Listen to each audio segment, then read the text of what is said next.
Good morning friends. GST platform के YouTube channel में आप सभी का स्वागत है। जी हाँ फ्रेंड्स, जीएसटी रिटर्न्स के अंदर जो आपकी फाइलिंग ड्यू डेट्स हैं या फाइलिंग का जो टैक्स पीरियड्स है या फाइलिंग का जो पीरियड है, डेट है, वो अब कैप लगा दिया गया है उसके ऊपर। अब एक पर्टिकुलर समय सीमा के अंदर आपको अपनी जीएसटीआर 1, जीएसटीआर 3B इस तरीके की रिटर्न्स जो है वो फाइल करनी है और उस डेट के बाद आप लेट फीस के साथ भी रिटर्न नहीं फाइल कर पाएंगे। ये चीजें अब जीएसटी के एक्ट में अमेंडमेंट के थ्रू नोटिफाई कर दी गई हैं 1 अक्टूबर 2023 से। यहां अगर आप देखेंगे तो सबसे पहले इन्होंने सेक्शन 37 में अमेंडमेंट किया है और सेक्शन 37 में अमेंडमेंट जो किया गया है वो किया गया है फॉर जीएसटीआर 1।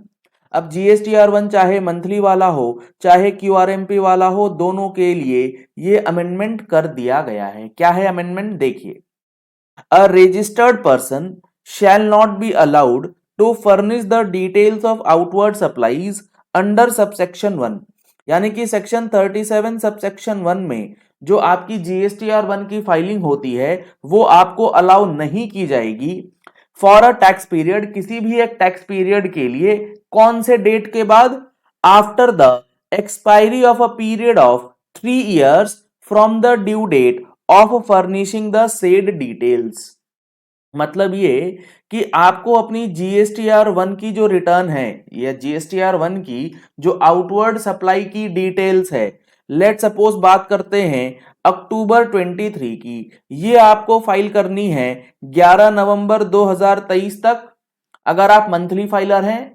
अगर आप क्वार्टरली फाइलर हैं तो अक्टूबर से लेके दिसंबर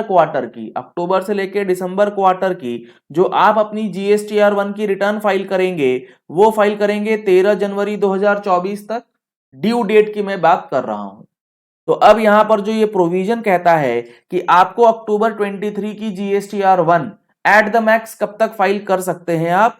11 नवंबर 2026, यहां पर 3 साल जोड़ लीजिए और इसी प्रकार से 13 जनवरी 2027 यहां पर 3 साल जो है वो ऐड कर लीजिए।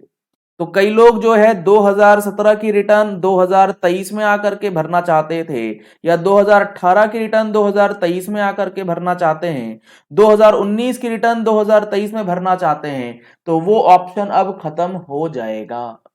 मैक्सिमम टाइम जो है वो 3 साल का जीएसटीआर 1 के लिए इन्होंने दिया है।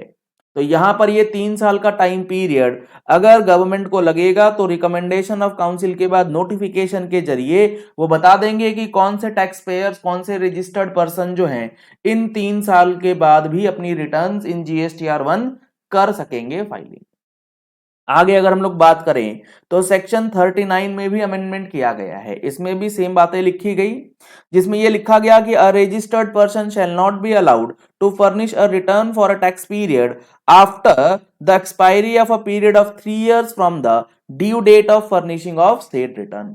और ध्यान रखिएगा, जब ये जीएसटीआर 3B हम लोग सेक्शन 39 को लेकर के जब बात करते हैं तो सिर्फ इसमें 3B नहीं आती है, इसमें जीएसटीआर 3B के साथ साथ कॉम्पोजिशन वालों के लिए जीएसटीआर 4, टीडीएस वालों के लिए जीएसटीआर 7, आईएसडी वालों के लिए जो आपको भरना होता है जीएसटीआर 6, सारी रिटर्न्स, सारी स्टेटमेंट्स इसमें सम्मिलित होती हैं। सबके लिए जो टाइम पीरियड है वो अब मैक्सिमम टाइम पीरियड फिक्स कर दिया गया है। मैक्सिमम ड्यू डेट जो है वो आप लोगों को दे दी गई है। जो आपकी ड्यू डेट है, ड्यू डेट के 3 साल के अंदर अंदर आपको अपनी रिटर्न्स जो है फाइल कर लेनी है। 17-18 की रिटर्न फाइल करने की बात सोचेंगे कि हम लोग आकर के 22-23 में कर ले एमनेस्टी करके, वो अब नहीं चलने जा रहा है। तो इस बात का खास ध्यान अब रखना बेहद जरूरी है। इसी तरीके से अगर बात करें सेक्शन 44 जो हमारा किस चीज का है, जीएसटीआर 9 एंड जीएसटीआर 9C यानी कि एनुअल रिटर्न की बात करता है। तो हर एक रिटर्न के लिए टाइम पीरियड अब फिक्स कर दिया गया है कि आपको जिस ड्यू डेट की बात करी जाएगी उस ड्यू डेट से अगले 3 साल तक वो रिटर्न कैसे भी करके फाइल कर देनी है। तो एनुअल रिटर्न की जैसे ड्यू डेट होती है 31 December of the subsequent financial year, मान लेते हैं 22-23 की अगर बात करें तो सब्सिक्वेंट फाइनेंशियल ईयर 31 दिसंबर 2023 तक आपको लगाना है। तो इसमें 3 साल ऐड कर लीजिए, 31 दिसंबर 2026 आपका मैक्सिमम टाइम पीरियड रहेगा। कई लोगों का 18-19 का GSTR9 आज जा रहा है, कई लोगों का 18-19 के बाद 17-18 का आज जा रहा है, 19-20 का आज जा रहा है। वो पॉलिसी अब गवर्नमेंट ने खत्म कर दिया है। इसी तरीके से अगर बात करें सेक्शन 52, तो यहां पर बात होती है GSTR8 की। ये कौन भरता है? ये भरता है TCS वाले, वो ई कॉमर्स ऑपरेटर जो TCS अंडर सेक्शन 52 कलेक्ट करके लायबल होते हैं टैक्स का पेमेंट करने के लिए। तो उनके लिए भी ये 3 साल का टाइम पीरियड जो है वो फिक्स कर दिया गया है। कुल मिलाकर के जितनी रिटर्न्स हैं, आपको सिर्फ ये बात समझनी है कि उसके ड्यू डेट से 3 साल के अंदर अंदर आपको सारे के सारे कंप्लायंसेस कर लेने हैं, अदरवाइज वो कर ही नहीं पाएंगे। चाहे आप लेट फीस भर लीजिए, जो मर्जी भरना है भरते रहिए, वो फाइलिंग आपकी अलाउड नहीं होगी। जीएसटी के अंदर सारे सेक्शंस की फुल कवरेज अगर आपको समझनी है कि किस तरीके से जीएसटी के अंदर जो प्रोविजंस हैं उसका क्या रेलिवेंस है और उसको किस तरीके से आप अपने फायदे के लिए इस्तेमाल कर सकते हैं, तो आप हमारा जीएसटी का प्रैक्टिकल फुल कोर्स ज्वाइन कर सकते हैं। जिसकी खासियत क्या है, जिसकी आपको इंपॉर्टेंस क्यों है, क्यों आपको ये कोर्स लेना जरूरी है। सबसे पहले तो ये कोर्स आपको मिलने जा रहा है 150 घंटे से ज्यादा का। सर इतना लंबा कोर्स, इतने घंटे पढ़ने पड़ेंगे? मैं आपको बता दूं, अगर आप टाइम डिवोट नहीं करेंगे किसी एक पर्टिकुलर चीज पे, आपको वो चीज क्लैरिटी के साथ समझ में आने नहीं जा रही। शॉर्ट एंड क्रिस्प वे में समझने जाएंगे, आप ऊपर ऊपर बात समझेंगे। आपको डिटेल्ड एनालिसिस समझना है, आपको अपनी क्वेरीज नहीं, आपको कॉन्सेप्ट क्लियर करना है, तो आपको चीजों की गहराई तक जाना होगा। उसके अंदर क्या बातें लिखी गई है, हर एक टर्म का मतलब पता होना चाहिए, हर एक प्रोविजन का मतलब पता होना चाहिए। तो हमने प्रयास किया है अपने इस जीएसटी प्रैक्टिकल फुल कोर्स में हर एक प्रोविजन को आपको क्रिस्टल क्लियर करके दें, चाहे वो जीएसटी का हो सीजीएसटी के अंदर अलोंग विथ रूल्स, और चाहे वो आईजीएसटी का हो, प्लेस ऑफ सप्लाई का हो, एक्सपोर्ट का हो, रिफंड का हो। हर एक टॉपिक जो आपको कंफ्यूज करता है वो इसमें मिलेगा, चाहे वो आपका registration, tax invoice, levy and collection, time and value of supply, assessment audit, advance ruling, inspection, appeal filing, return filing, notice reply, valuation rules, e way bill rules, refund in GST, input tax credit procedure, job work procedure, किस तरीके से आपको job work की provisions को clear करना है, input service distributor किस तरीके से प्रोविजंस कंप्लाई करेंगे, आरसीएम मोस्ट इंपॉर्टेंट, एक एक आरसीएम की एंट्रीज पे आपको बताया गया है कि कहां आरसीएम लगता है, कहां एग्जम्पशन दिया गया है, ये सारी बातें आपको समझ में आएंगी।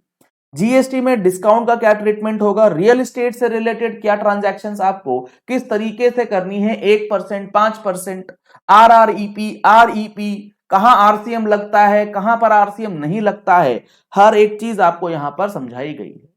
इंटरेस्ट किस तरीके से कैलकुलेट होगा, पेमेंट किस तरीके से करना है, टीडीएस टीसीएस के क्या प्रोविजंस हैं, कब टीडीएस लगता है, कब टीडीएस लगता है। 99% लोग इसमें गलती करते हैं क्योंकि ये प्रोविजन इतना ज्यादा टेक्निकल है, जब आप इसको पढ़ेंगे फ्रेज वाइज, वर्ड वाइज, तो आपको बातें क्लियर होंगी जो हमने यहां पर अंडरस्टैंडिंग के साथ आपको बताया है। कॉम्पोजिशन स्कीम, कॉम्पोजिशन स्कीम कब एलिजिबल होता है, कब एलिजिबल नहीं होता है, क्या इसके कंडीशंस हैं, बहुत सारे लोग इसको लेकर के कंफ्यूज रहते हैं। सारी कंफ्यूजन यहां पर आकर के आपकी क्लियर हो जाएंगी। जुड़ने का क्या फायदा है, अभी इस पीरियड में आपको मिलने जा रहा है 10% का मॉनसून ऑफर डिस्काउंट। तो ये सारी चीजें 150 घंटे से ज्यादा की क्लासेस आपको 10% डिस्काउंट में मिल जाएंगी।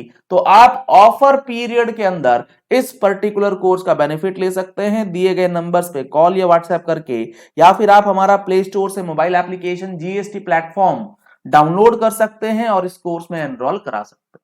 सर 1 साल का टाइम हमारे पास है नहीं, क्योंकि इस कोर्स की वैलिडिटी 1 साल हमने आपको दी है। तो अब आपके लिए एक और खुशखबरी है, आप 6 महीने का, जी हाँ फ्रेंड्स, हमने 6 महीने की वैलिडिटी के साथ उसको भी आप लोगों के लिए अवेलेबल करा दिया गया है। तो आप 1 साल चाहे 6 महीने का चाहे किसी भी पीरियड के लिए आप इस कोर्स में एनरोलमेंट करा सकते हैं। अगर आपको जो अमेंडमेंट्स हो रहे हैं इसका एनालिसिस समझना है समरी शॉर्ट एंड क्रिस्प तरीके से, तो आप हमारी टैक्स मैगजीन का सब्सक्रिप्शन ले सकते हैं दिए गए नंबर्स पे कॉल या व्हाट्सएप करके। Thank you and have a nice day.